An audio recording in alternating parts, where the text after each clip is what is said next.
basically the school that I came from was fuck him or her up, or I'm gonna whip your ass when we get home. That was sort of where we came from. Well, my name's Donetta Oliver, and I'm connected because my mom is Nadine Stanfield. So she's the youngest sister of the siblings. To be honest, I had no good memories as a kid. Most of my memories probably come from pictures and things that I've seen in the past. My earliest memories probably start from Ridgehill and not the Westport community.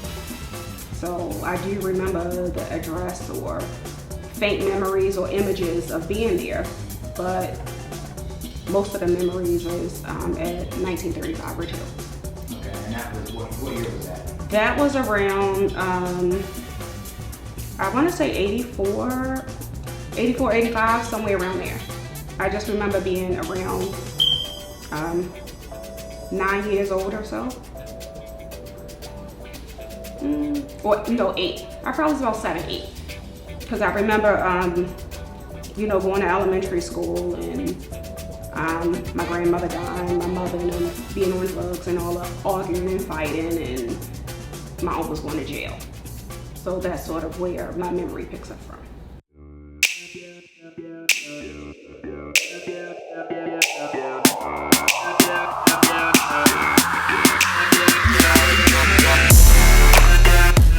So my grandmother died in 85. So that's why I'm figuring the memories sort of picked up around that time when it seemed like the trauma kicked in. So, I mean, I heard things about her, but my recollection, everyone always told me I was there with her at the house all the time. But part of me think the trauma of what happened sort of wiped out any good memory, because it's like now all I remember is the bad things. Your grandmother?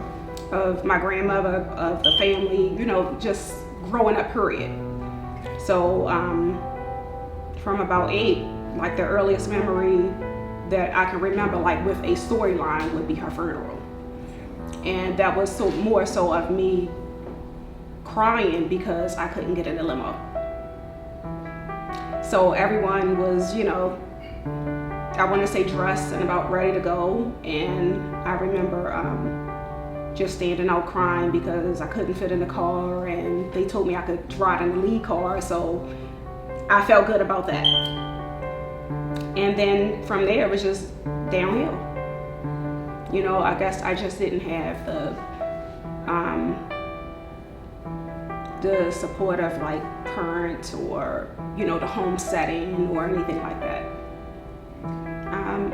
I remember police coming to the house, the doors getting kicked in, the overdosing, the parents ODing on drugs. So all of that type of stuff. So it could have just been a bundle of things that somehow the good memories just weren't there. I just remember always, if it wasn't the police coming, it was the overdosing or the arguing and fighting and fussing from my mother and her sisters, the brothers going to jail. So that's sort of what I remember growing up. And then from that point out, we left my grandmother's, and it was from one home to the next. One of the sisters or someone would get a place somewhere. And it could be a small place, probably not even a row house for real, but let's just say it's just a regular townhouse in a city. That's maybe split into an apartment and has 2 bedrooms. And it goes from my aunt having a place for her and her 2 children to sleep, and next thing you know, my mother and her 3 or 4 kids at the time are there, and another sister and whoever else is staying there. So now it's like you got about 10 people under one roof in a 2 bedroom, trying to figure out where everybody's sleeping, or how you're going to wash clothes, or if the gas and electric's on, and just all kinds of craziness. So it was just, one thing to the next, one house to the next. And then finally, well, I can't even say finally, but next to somewhat of being stable, at somewhat of a stable home, was when my mother went to jail and my aunt took us in. And I'm grateful for that. But then even with that, it just didn't feel the same. I never felt like the love and affection of like a parent's or a grandmother's embrace. So I've been missing that like all my life.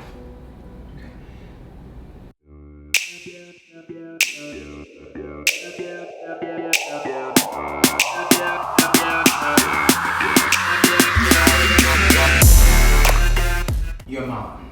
Tell me about your mom. I've heard many stories and people talk about your mom as this feisty, just badass. So tell me your remembrance, or if you remember that. Tell me about your mom.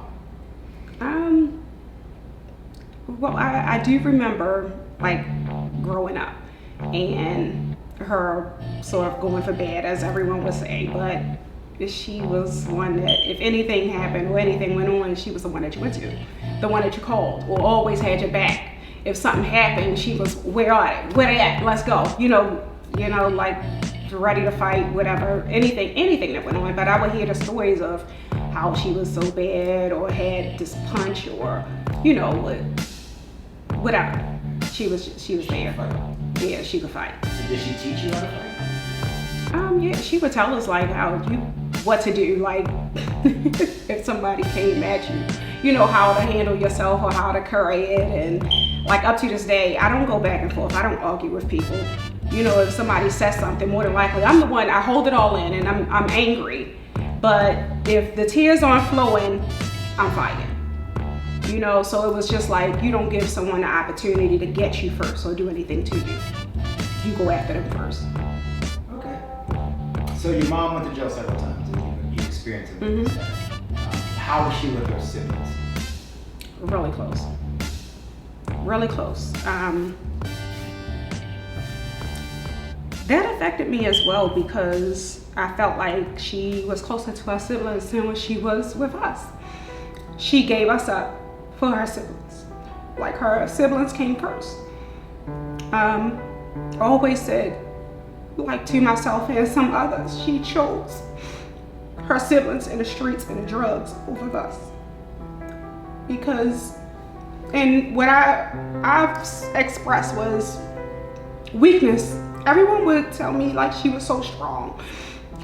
She was so strong, Nadine was bad, you know, she did this, or you know, how she handled herself. And I looked at it like, she wasn't strong to me.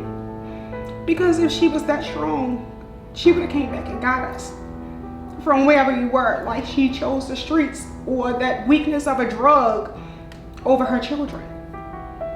And you left us in places, or you thought we were safe with family, where that wasn't always true. So I saw a weakness. Okay. How did your mom die? She died from complications, they would say, of HIV, but she died from pancreatitis. So after being in the hospital for 2 weeks, or yeah, she was in for about 2 weeks or so. Complications of the liver and pancreatitis from drinking.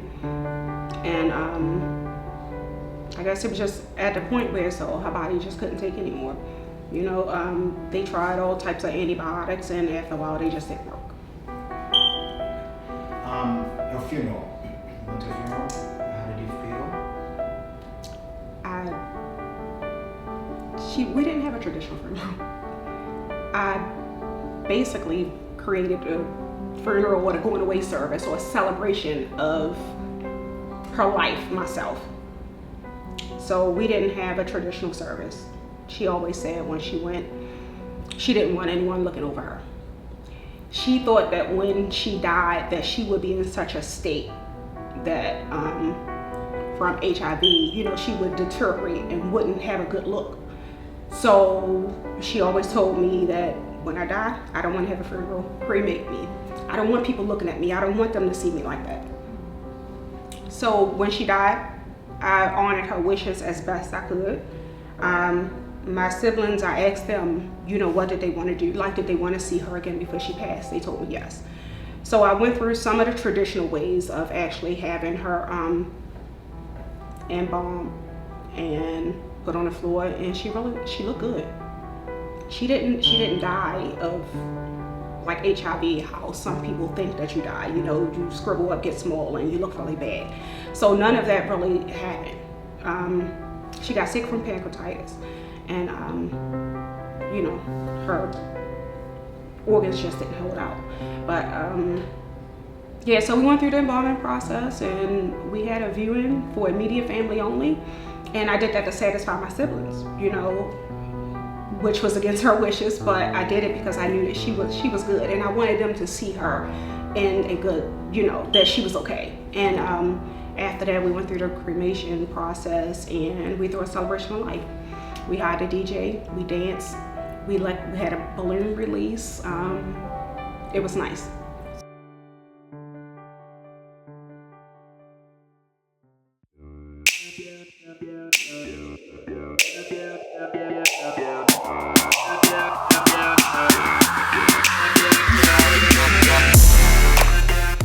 My Uncle Marlow is the same Uncle Marlow that I've known since then. So through all the visits, the phone calls, it's been nothing but love and affection from him. So I never seen any other side of it. I basically think I've heard it described as organized crime.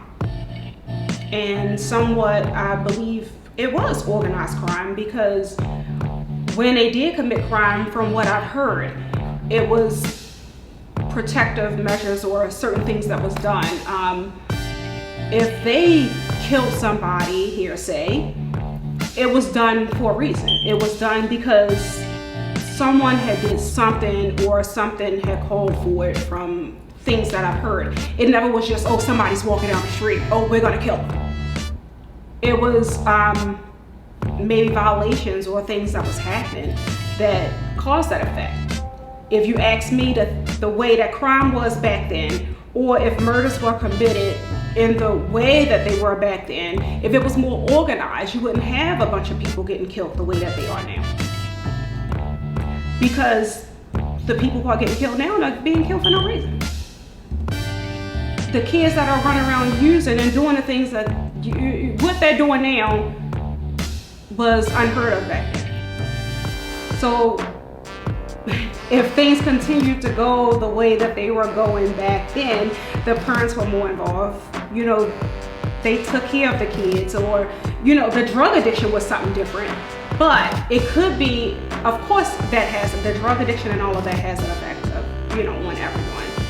But as far as the crimes that they say were committed, or the murder rate in Baltimore, now it's just unnecessary. Whereas though back then, I don't want to say it was necessary, but it was more reason behind it. Now it's done for no reason. A lot of it now is just nonsense. It's just to have a name. It's not like, oh, we're gonna talk this out. These days it's no talk, is no fighting. You know, I grew up in an era where, like with my mother and them, oh, somebody said something or did something, okay, you wanna fight? We're gonna fight. And not only that, Mama was basically the school that I came from was, fuck him or her up, or I'm gonna whip your ass when we get home. That was sort of where we came from. But it wasn't, oh, go shoot them. It wasn't, as a kid or whatever, you grew up, oh, go get a gun and kill somebody. No. Basically, you better whip their ass. That's sort of what it was.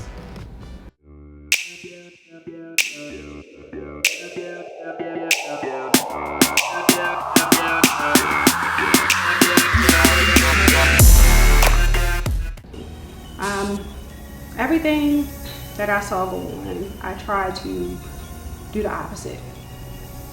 I wanted a home, I wanted a family. I didn't want a broken home. I moved my children to the county. I married my husband. We had 2 children, and eventually my husband was still killed and taken from me. So everything, my environment that I was raised in, I tried to do the opposite. I tried to get outside of that. You know, I tried to build a home. You know, my kids went to Howard County schools. I can say I'm fortunate enough to say that my daughter's graduating to be a nurse this fall. So I'm proud of that. My son, I find he's still lost. You know, my mother was the first big hit when she died, and then I lost my husband 2 years after. So the back-to-back, you know, with my mother dying and losing my husband after that, I think, or I feel like I lost my son. My son's 22. He did promise me he would graduate from high school, which he did. But now I feel like I lost my son. Because now he's, you know, he's roaming in these streets somewhat. He's hanging out in Baltimore. And I don't know when I'm gonna get that call that say he's dead. And that's how I feel every day. And even though I tried talking to him, and now that my uncle's home, I'm like, even like, hey, can you talk to him? You know, somebody do something. Somebody, and I know at some point it's like, well, you're his mom, you do something. Okay, I talk to him every day. You know, I try to put different things in his head. Okay, do this, pick a trade, do something. I'll do it with you. But at the end of the day, I can't go to work for my son. I can't go to school for my son. He has to want it. But I think with Baltimore, that's what we're talking about, right? Baltimore and losing my husband and the past, losing my husband and the past of my uncles and all the men being taken from the family. Now I feel like my son is becoming a product. Do you think it's a curse? I always thought that. I thought it was a family curse. Because everything, it was like no matter what I've done or what we did or any plans, and even a business, my husband and I started a trucking business, and that was torn apart. So it seemed like anything that we tried to do, it seemed like it was a generational family curse or something, where it's just like, no, put a stop to it. You're not going anywhere. Get back to the city. We're not done.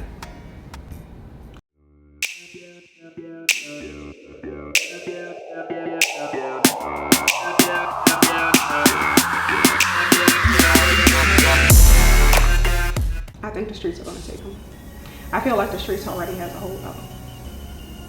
And I can't say that he's like one of the nastiest, meanest boys out here. You know, I know he's not out here shooting anybody, or I'm not sure if he has any partake on any drug or anything, but I know that him hanging in the city streets and being around the environment has already gotten in his head.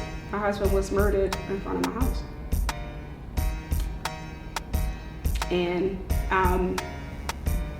of course that was a product of Baltimore as well. He was raised in Cherry Hill, and he used to be in the streets. Some things went on when he was younger, and 15 years after he removed himself from the streets and started a business and raised, halfway raised our children, something came back to haunt him from 15 years before, and he came to my front door, and he was coming home from work, 1 o'clock in the morning, and they shot him in the head. So my son witnessed that at 13, and I think he has been suffering ever since.